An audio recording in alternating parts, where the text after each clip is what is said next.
Почитувани, одбивноста на владата на ВМРО-ДПМНЕ за прифаќање на предлог мерката на СДСМ за враќање на 15% од данокот на додадена вредност е симптоматична, бидејќи истата побудува голем интерес кај граѓаните.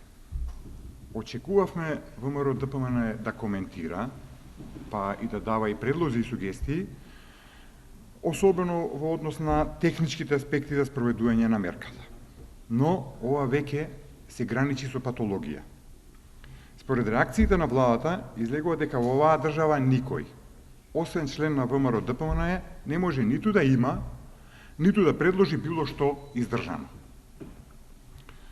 Во вчерашната реакција на ВМРО-ДПМНЕ по повод последната изјава на председателот на СДСМ за истата предлог мерка, наместо издржан коментар со факти и бројки, ДПМНЕ уште повеќе ја откри својата намера за манипулација.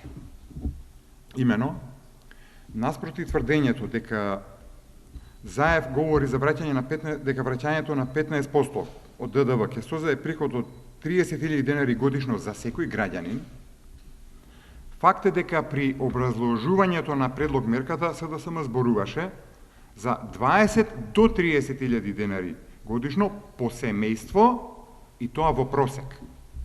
Значи не за секој граѓанин, туку по семејство во просек. Тоа сосема ја менува пресметката. Таа е следната. Во буџетот на Македонија, по основ на данок на додадена вредност, годишно се собираат околу 45 милиарди денари. Според официјални податоци, даночното затајување се проценува околу 35%. Ако со нашата предлог мерка тоа затајување кај ДДВ-то се намали за 2/3, тогаш во буџетот ќе собираат по околу 55 милиарди денари годишно, а 15% од тоа изнесува околу 8 милиарди денари, односно околу 130 милиони евра. Затоа СДСМ аргументирано говори дека кон граѓаните се враќал толкав вкупен износ на средства годишно. Сега, понатаму. Според официјални податоци, во РМ живеат околу 2 милиони граѓани. Но, точниот број, по заслуга токму на владата на ВМРО-ДПМНЕ со неспроведувањето на пописот, за кој патем парите беа потрошени, точниот број на граѓани всушност никој не го знае. Уште повеќе, со оглед на интензитетот на непрекинато оцелување од државата, СДСМ појде од претпоставка дека во Македонија има околу 1.600.000 жители со постојан престој во државата. Потоа, бидејќи просечното семејство во државата број меѓу 4 и 5 члена, појдовме од претпоставка дека во Македонија живеат околу 355.000 семејства. Да повториме уште еднаш, нешто што е многу значајно. Сите овие претпоставки се неопходни, бидејќи владата на ВМРО-ДПМНЕ не го спроведе пописот. И никој не ја знае реалната состојба, мора да се работи со претпоставки. Сега, ако 130 милиони евра годишен поврат на ДДВ се подели со наведениот број, претпоставен број на семејства, се добива износ од околу 380 евра, односно околу 23.500 денари по семејство годишно.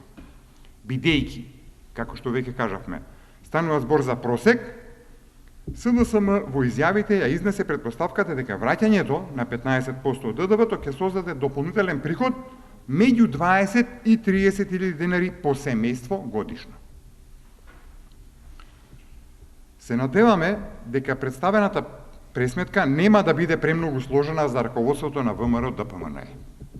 Исто така, можеби сумата од 20 до 30.000 денари годишно за раководството на ДПМНЕ е скоро никаков финансиски ефект, како што самите кажуваат, но може да бидат сосема убедени дека за просечниот граѓанин на Македонија таа сума воопшто не е беззначајна.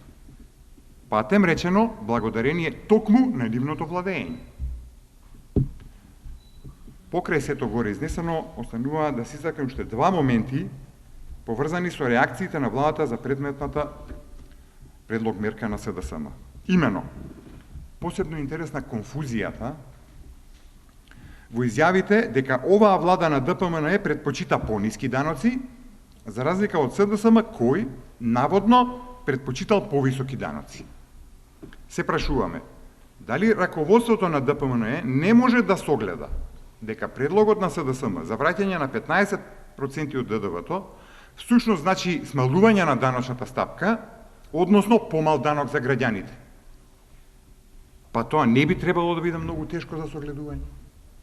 Второ, исто така е интересна упорноста на ДПМНЕ во тврдењето дека намалувањето на ДДВ-то за 15% ќе создаде намалување на буџетот, што ќе ги загрози исплатите кон граѓаните по разни основи. Па нели буџетот на Република Македонија, согласно изјавите на владата, има многу добра ликвидност и власта наводно плива во пари?